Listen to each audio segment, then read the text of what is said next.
오늘 우리에게 허락하신 하나님 말씀을 읽겠습니다. 사무엘상 16장 1절에서 5절, 11절부터 4절까지 말씀 읽겠습니다. 주님께서 사무엘에게 말씀하셨다. 사울이 다시는 이스라엘을 다스리지 못하도록 내가 이미 그를 버렸는데 너는 언제까지 사울 때문에 괴로워하느냐 할 것이냐. 너는 어서 뿔병에 기름을 채워가지고 길을 떠나 베들레헴 사람 이새에게로 가거라. 내가 이미 그의 아들 가운데서 왕이 될 사람을 한 명 골라 놓았다. 사무엘이 여쭈었다. 내가 어떻게 길을 떠날 수 있겠습니까? 사울이 이 소식을 들으면 나를 죽일 것입니다. 주님께서 대답하셨다. 너는 암송아지를 한 마리 끌고 가서 주님께 희생 제물을 바치러 왔다고 말하여라. 그리고 이새를 제사에 초청하여라. 그 다음에 해야 할 일은 내가 거기에서 너에게 일러주겠다. 너는 내가 거기에서 일러주는 사람에게 기름을 부어라. 사무엘이 주님께서 시키신 대로 하여 베들레헴에 이르니 그 성읍의 장로들이 떨면서 나와 맞으며 물었다. 좋은 일로 오시는 겁니까? 사무엘이 대답하였다. 그렇소, 좋은 일이요. 나는 주님께 희생 제물을 바치러 왔소. 여러분은 몸을 성결하게 한 뒤에 나와 함께 제사를 드리러 갑시다. 그런 다음에 사무엘은 이새와 그의 아들들만은 자기가 직접 성결하게 한 뒤에 제사에 초청하였다. 사무엘이 이새에게 아들들이 다 온 겁니까? 하고 물으니 이새가 대답하였다. 막내가 남아있기는 합니다만 지금 양떼를 치러 나가고 없습니다. 사무엘이 이새에게 말하였다. 어서 사람을 보내어 데려오시오. 그가 이곳에 오기 전에는 제물을 바치지 않겠소. 그래서 이새가 사람을 보내어 막내 아들을 데려왔다. 그는 눈이 아름답고 외모도 준수한 홍안의 소년이었다. 주님께서 말씀하셨다. 바로 이 사람이다. 어서 그에게 기름을 부어라. 사무엘이 기름이 담긴 뿔병을 들고 그의 형들이 둘러선 가운데서 다윗에게 기름을 부었다. 그러자 주님의 영이 그날부터 계속 다윗을 감동시켰다. 사무엘은 거기에서 떠나 라마로 돌아갔다. 사울에게서는 하나님의 영이 떠났고 그 대신에 주님께서 보내신 악한 영이 사울을 괴롭혔다. 이는 하나님의 말씀입니다.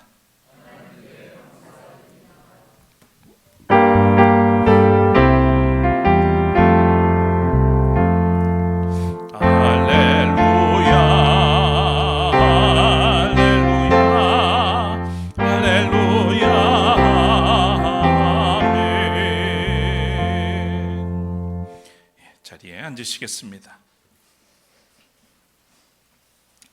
오늘은 6월 첫 주일입니다. 현충일이 있어서 우리에게는 호국의 달로 각인되었지만 언제부턴가 또 우리에게 6월은 자연과 환경을 생각하는 달로 자리 잡힌 것 같습니다. 사방 천지가 초록입니다. 초록 세상을 비집고 피어난 빨간 장미는 사랑과 생명의 시열을 느끼게 합니다. 사람의 세상이 점점 주눅이 들고 시들어갈 때 우리가 초록 세상에 한 발만 내딛어도 삶의 희망으로 벅차오르곤 합니다. 사람은 자연과 조건 없이 어우러질 때 가장 아름답게 빛이 납니다. 6월은 우리 모두가 초록으로 물드는 계절이었으면 좋겠습니다. 하나님 앞에 서서 저마다의 부름받은 사명으로 살다가 이 시간 함께 예배드리는 여러분들에게 오늘도 참되고 신령한 것으로 새롭게 하시고 충만하게 하시는 우리 주님의 은총이 함께 하시기를 빕니다. 찬양 올리겠습니다.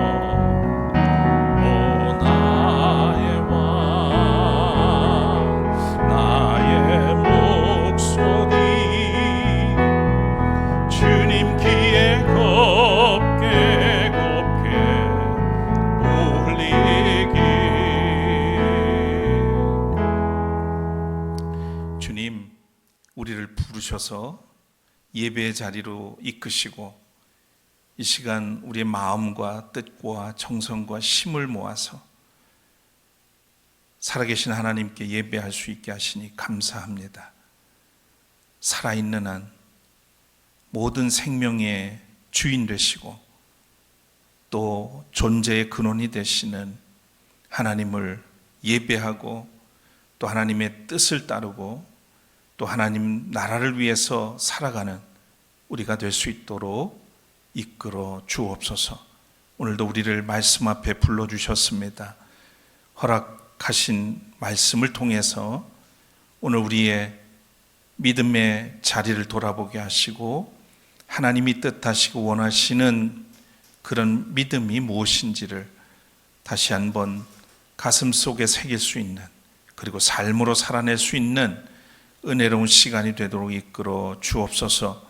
부족한 종을 붙드시고 당신의 도구로 삼으사 주의 뜻을 이루어 주시옵소서.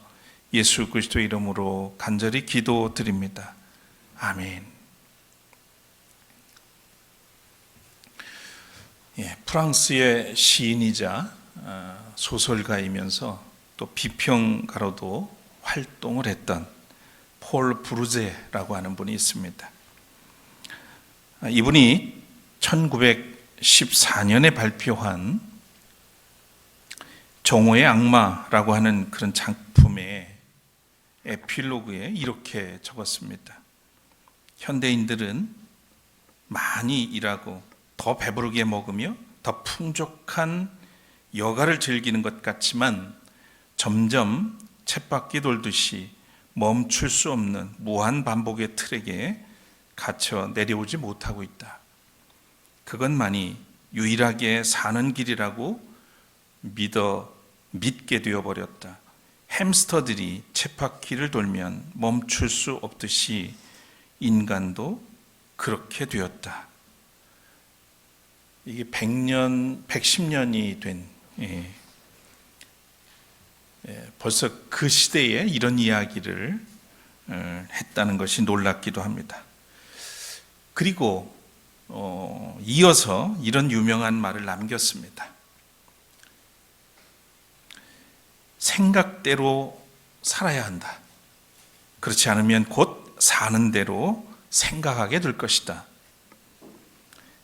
자신이 스스로 생각한 대로 살아가지 못하고 시류에 따라서 또 자신의 정체성과 가치를 잃어버리는 위험을 경고한 것이죠. 요즘 이 문구는 더욱 간명한 표현으로 회자되고 있습니다. 생각하는 대로 살지 않으면 사는 대로 생각한다. 생각하는 대로 살 것인가? 아니면 살아온 대로 생각할 것인가? 순서는 반대지만 그 내용은 엄청나게 다른 삶이라는 것을 우리는 알 수 있습니다. 살아온 대로 생각한다는 것은 자신의 의지가 아닌 타인의 생각이나 의지에 따라 살아온 것, 혹은 남의 눈치를 보고 남을 의식하며 이런저런 이유와 핑계로 자기 합리화하는 삶의 태도를 말합니다. 요즘 생각 없이 사는 인간들이 많아서 이 말이 틀린 말은 아니지만 논리적 모순을 극복하기 위해서는 생각보다 존재가 먼저라는 사실을 전제할 필요가 있겠습니다. 세상에는 되는 대로 사는 사람이 있고 큰 뜻을 따라 생각과 계획을 가지고 사는 사람이 있습니다. 오늘 성서에는 하나님 앞에서 제멋대로 사는 사람, 사는 대로 생각하는 사람과 불굴의 순종과 믿음으로 사는 사람, 생각대로 사는 사람, 또 부르심을 따라 사는 사람을 만나게 됩니다. 우리는 지난 주일 이스라엘 백성이 약속의 땅을 차지한 후에 12지파 인보동맹을 맺고 살다가 그것을 파기하고 일명 라마 대결을 통해서 왕을 요구하고 또 이를 허락하시는 그런 하나님의 정치 실험에 관한 말씀을 나눴습니다. 이스라엘 절대 군주인 왕을 요구하는 이스라엘 장로들 앞에 하나님은 역제한 하나를 내놓으셨던 사건을 여러분도 기억하실 겁니다. 이스라엘의 왕은 왕이로되 그 왕은 주님을 두려워하여 그분만을 섬기며 그분에게 순종하여 주님의 명령을 거역하지 않는 그런 왕이었습니다. 이 왕은 하나님께서 이 지상에 펼치시고자 하셨던 정치 실험이었던 거죠. 사무엘을 통해서 하나님이 이스라엘에 허락하신 왕은 절대 군주가 아닌 하나님의 종으로서의 왕이었으며 하나님의 백성을 섬기는 종으로서의 왕이었습니다. 이스라엘 백성에게 하나님의 역제하는 하나님 중심의 왕이었던 것이죠. 왕이라고 다 같은 왕은 아닙니다. 그래서 이스라엘의 왕은 처음부터 달라야 했습니다. 하나님은 먼저 사울을 두고 정치 실험을 하셨죠. 베냐민 지파의 기스라고 하는 사람에게 사울이라고 하는 아들이 있었는데 잘생긴 젊은이였습니다. 이스라엘 사람들 가운데 그보다 더 잘생긴 사람이 없었고 키도 보통 사람들보다도 어깨 위만큼은 더 컸다고 성경이 기록하고 있습니다. 사울은 오랫동안 이스라엘을 괴롭혀온 암몬, 에돔, 모압, 아말렉 이들을 제압하고 천하무적 블레셋과도 감히 대결하는 큰 용사였습니다. 사람들이 보기에 다른 나라에 비해서도 왕으로서 자격과 자질이 충분하다고 여겼을 겁니다. 그러나 사울이 이스라엘의 왕으로 선택된 것은 그의 외모나 가문, 또 능력이나 태도가 아닙니다. 사울이 하나님의 영에 크게 감동되었기 때문이라고 성서는 증언합니다. 적어도 하나님께서 사무엘을 통해서 왕으로 세우라고 한 사울의 그때 당시의 상태는 문제가 없었다는 얘기고 그에게 하나님의 영이 감동했다는 말씀입니다. 하나님은 사람을 외모가 아니라 중심을 보십니다. 이것은 사울을 알아가는데 아주 중요한 단서이기도 합니다. 사울이 왕이 된 것은 온전히 하나님의 선택하심과 부르심에서 온 것이었습니다. 물론 백성들이 요구했고 하나님께서 그들의 뜻을 요구를 받아들여서 첫 번 왕으로 선택받은 사람은 사울이었던 것이죠. 그래서 사울은 하나님만을 섬기고 백성을 섬기는 종으로서의 왕이어야 했습니다. 그러나 오늘 본문 사무엘상 16장 14절에 보면 하나님의 영이 떠났고 그 대신에 주님께서 보내신 악한 영이 사울을 괴롭혔다고 기록하고 있습니다. 하나님을 버리고 악령에 사로잡힌 자로 끝을 맺습니다. 여기서 우리는 한 가지 물어야 합니다. 하나님의 택하심과 하나님의 버리심, 이것이 무엇일까? 하나님의 택하심과 버리심 사이, 거기에는 사울이 범한 세 가지 실수가 등장합니다. 제사권의 침범, 노획물 갈취, 그리고 기념비를 세운 것들이었습니다. 그러나 하나님께서 이런 실수는 하나님에게 이런 실수쯤은 용서될 수 있었습니다. 더 중요한 문제가 하나 있었습니다. 더 큰 문제가 하나 있었습니다. 그것은 바로 사울이 하나님의 버린 카드가 된 것은 그 중심에 있는 교만 때문이었습니다. 하나님은 사울에게 마지막 사사이면서 또 선지자였던 사무엘을 통해서 회개할 기회를 여러 차례 주셨음에도 불구하고 사울은 이런저런 변명으로 책임을 회피했습니다. 백성을 핑계 삼아 자신의 죄과를 은폐하기에 급급했죠.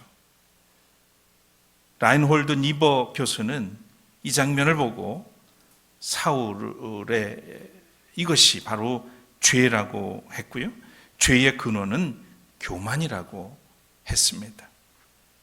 하나님 앞에서 교만은 무엇일까요? 교만은 하나님을 포기하는 것.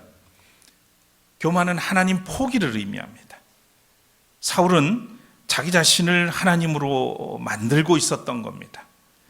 사울은 하나님 중심의 왕이 되기를 포기하고 스스로 절대 군주가 되고 있었던 것이죠. 여기서 우리는 모세와 사울을 한번 대비시켜 볼 필요도 있겠습니다. 가나안 땅 입성이 거부된 마지막 삶의 자리에서도 모세는 변명하거나 원망하거나 또는 핑계하지 않았습니다. 모세는 자신의 운명을 주어진 그대로 수용했죠.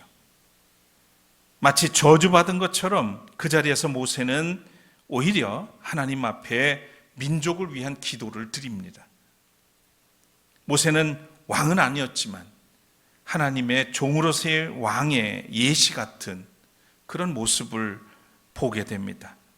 마치 모세에게 묵묵히 도살장으로 끌려가는 어린 양의 모습이 보이기도 합니다. 그러나 사울은 어떻습니까? 하나님이 주시는 경고와 회개의 기회마저 자신의 실수를 변명과 핑계로 은폐하려고 했습니다. 하나님께서 버리시기 전에 사울은 스스로 자기 자신을 버리고 있었던 것입니다. 누구나 죄를 범하는 순간 하나님의 심판 이전에 양심의 치명상을 입게 되고 스스로 심판에 처하게 되는 겁니다. 죄라는 것은 그렇습니다. 우리는 하나님이 심판할 것을 두려워하기도 하지만 여러분 기억할 것은 죄를 짓는 순간은 하나님이 심판하시기 전에 이미 내가 스스로 심판을 받는다는 것을 기억하셔야 합니다. 결국 사울은 하나님의 정치 실험 앞에서 실패했습니다. 하나님의 종으로서의 왕이 아니라 스스로 절대 군주가 되려는 교만 때문이었죠. 마침내 그는 백성들에게 추앙받던 자리에서 추락하여서 사악한 왕으로 생을 마감하게 됩니다. 이 사울의 말로를 보면서 우리는 하나님을 떠난 지상의 수많은 왕들이나 대통령들의 최후를 떠올리게 됩니다. 현재 우리나라의 대통령도 말로가 내다 보입니다. 국민을 섬기라고 부여한 권력을 남용하고 오용하면서 보란듯이 자신의 과오와 가족의 범죄를 무마하는 도구로 사용하고 있기 때문입니다. 국민을 겁박하고 국회를 무시해서 거부권을 남발하면서 아나무인처럼 권력을 함부로 휘두르는 것은 무엇을 의미할까요? 하나님과 국민을 두려워하지 않는 교만이라고 생각합니다. 그 교만은 어디에서 온 걸까요? 아무리 생각해 봐도 합리적인 이성 대신에 주술, 미혹하는 악령에 사로잡혔기 때문일 것입니다. 적어도 정상적인 사람이면 국민의 목소리, 투표로 이야기한 그것에 대해서 적어도 경계하고 두려워하고 조심해야 할 터인데 지금 전혀 그런 모습을 찾아볼 수가 없어요. 그것은 이미 어떤 악령에 의해서 이성이 마비됐거나 정상적이라고 보여지지가 않습니다.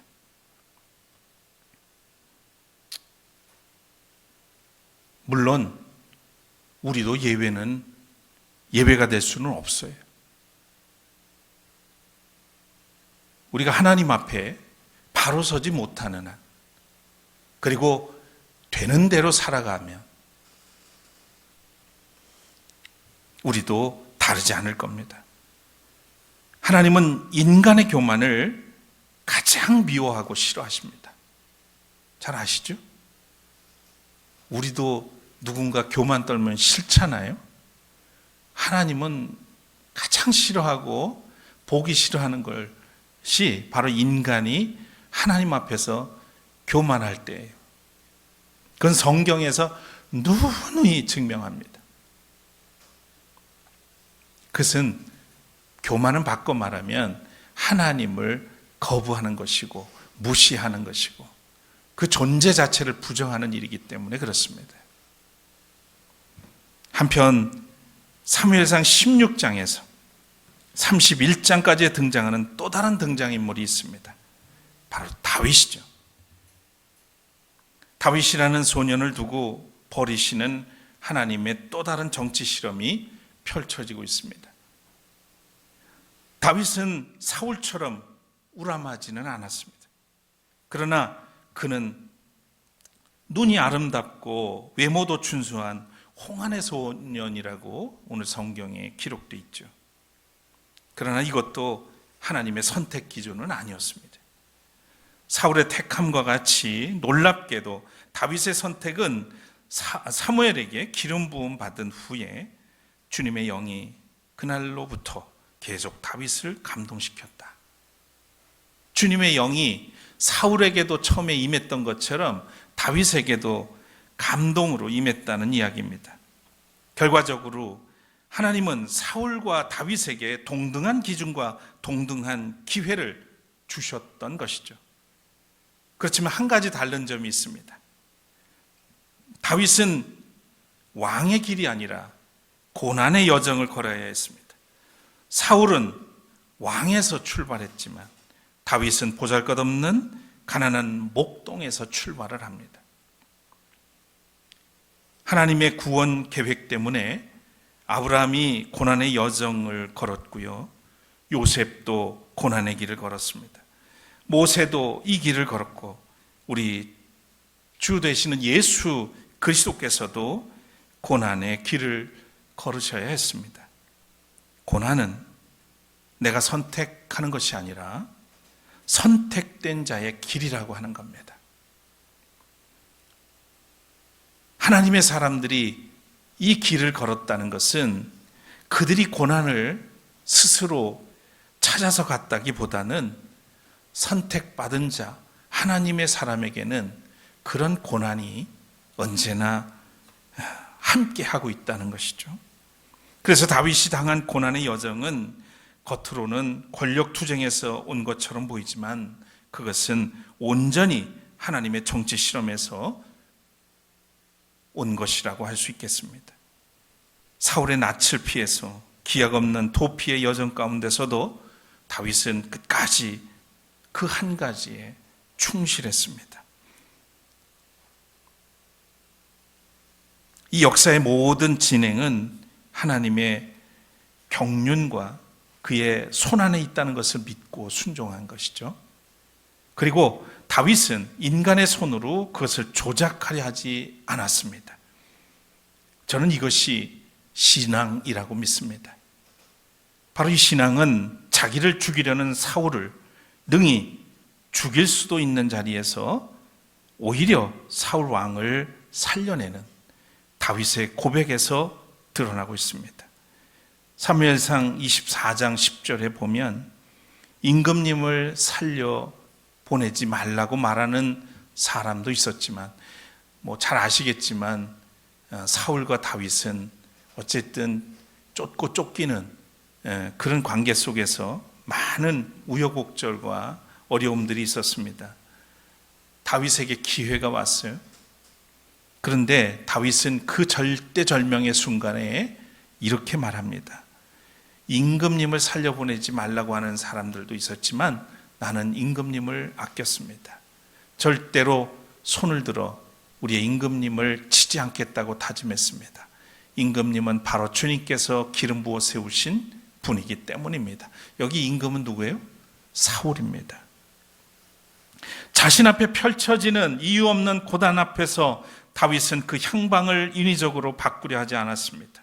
다윗은 고난 그 뒤에 거대한 하나님의 경륜을 읽고 또 끝까지 기다렸던 것이죠. 하나님의 때가 올 거라는, 하나님이 결국 그 모든 일을 하실 거라는, 우리가 시편을 보면 그 다윗의 상태, 그 마음, 그런 모습들을 구체적으로 볼 수 있습니다. 이것이 바로 다윗이 사울과 다른 점입니다. 그러니까 사울에게는 신앙이 없었지만 다윗에게는 하나님의 경륜을 끝까지 믿고 기다릴 줄 아는 그 신앙이 있었다는 겁니다. 여러분 살면서 지금 내 마음대로 내 뜻대로 안 된다고 얼마나 마음이 요동합니까? 정말 적어도 우리 안에 굳건한 하나님에 대한 신뢰와 믿음이 있다면 우리가 생각하는 것보다 더 정확하게 철저하게 역사하시고 일하시는 그 하나님의 때를 때로는 기다리는 겁니다. 그 기다림이 믿음인 것이죠. 그게 신앙입니다. 지금 하나님은 사울이 실패한 바로 그 자리에 다윗을 들어서 다시 정치 실험을 진행하고 있습니다. 하나님을 섬기는 왕, 백성을 섬기는 종으로서의 왕을 실험하고 계셨어요. 놀랍게도 다윗을 들어서 이어가시는 이 하나님의 정치 실험은 장차 오실 메시아의 계보의 시작이었습니다. 그래서 이사야는 이렇게 예언했지요. 이새의 줄기에서 한 싹이 나며 그 뿌리에서 한 가지가 자라서 열매를 맺는다. 이새는 다윗의 아버지입니다. 그리고 마태복음 1장 1절은 이렇게 시작하죠.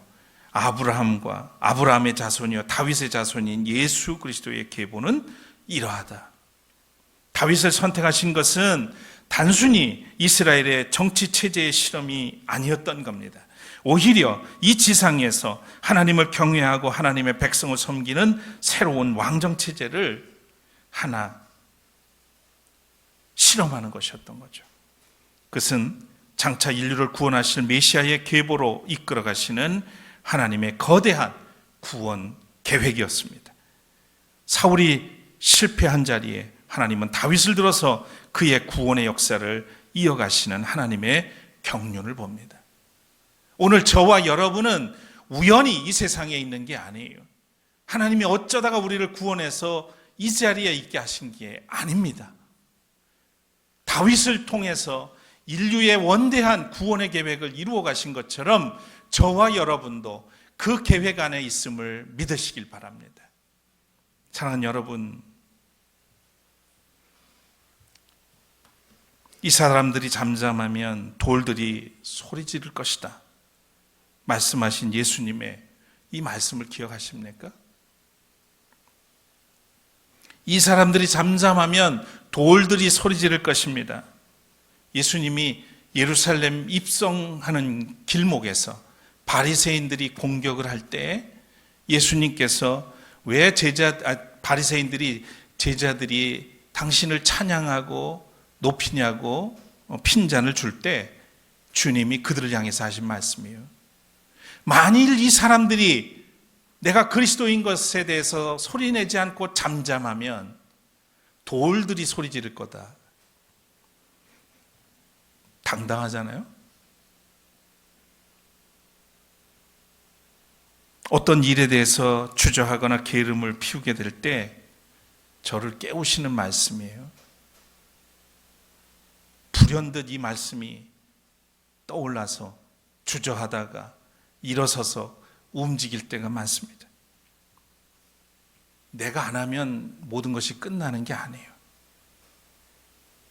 사울에게서 다윗으로 옮겨간 것처럼 내가 해야 할 일들을 제대로 하지 않으면 그 축복의 통로가 누군가에게로 옮겨지는 거죠.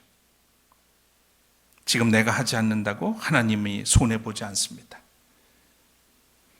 내게 주신 잔을 내가 손절하면 하나님은 그 잔을 다른 사람에게 주신다는 거예요. 모든 면에서 그렇습니다. 우리에게 주어진 시간, 또 우리에게 주신 재물, 또 우리에게 주신 재능도 마찬가지고요. 봉사와 섬김의 기회도 마찬가지예요. 아무에게나 그런 기회가 오는 것이 아니고 지금 내가 뭔가 할 일이 있고 내게 또 특별히 하나님께서 주신 게 있다면 그걸 통해서 하나님의 영광을 드러내는 일을 위해서 사용되어져야 됩니다.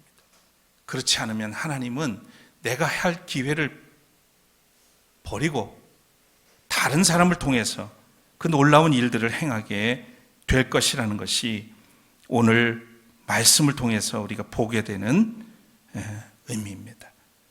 허락하신 분의 뜻을 따르지 못하면 그 잔을 옮기실 겁니다.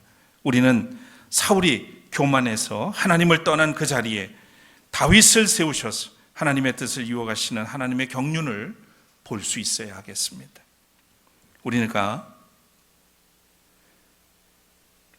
하나님께 부름을 받고 세움받은 자리에서 믿음으로 순종하지 않을 때, 또 겸손하게 섬기기보다 교만할 때, 고난의 자리보다 영광의 자리를 탐할 때, 하나님의 경륜을 따라 기다리지 못하고 자기 손으로 향방을 바꾸려 할 때 하나님은 그에게서 손을 거두시고 순종하는 자에게 손을 내밀어 주신다는 사실을 기억하시기를 바랍니다. 이제 사울과 다윗 사이에서 줄타기를 하지 맙시다. 한번 같이 하실까요? 사울과 다윗 사이에서 줄타기는 하지 않겠습니다. 줄타기 그만하시죠. 그만합시다. 생각하는 대로 살지 않으면 사는 대로 생각하게 된다고 했습니다. 생각과 삶은 애초에 분리된 것이 아니죠. 생각하면서 하나님의 뜻을 따를 때 우리가 비로소 하나님 나라의 상속자가 됩니다. 사울과 다윗 사이에서 하나님의 손에 붙들려서 귀하게 쓰임받는 성도들 되시기를 주의 이름으로 축복합니다.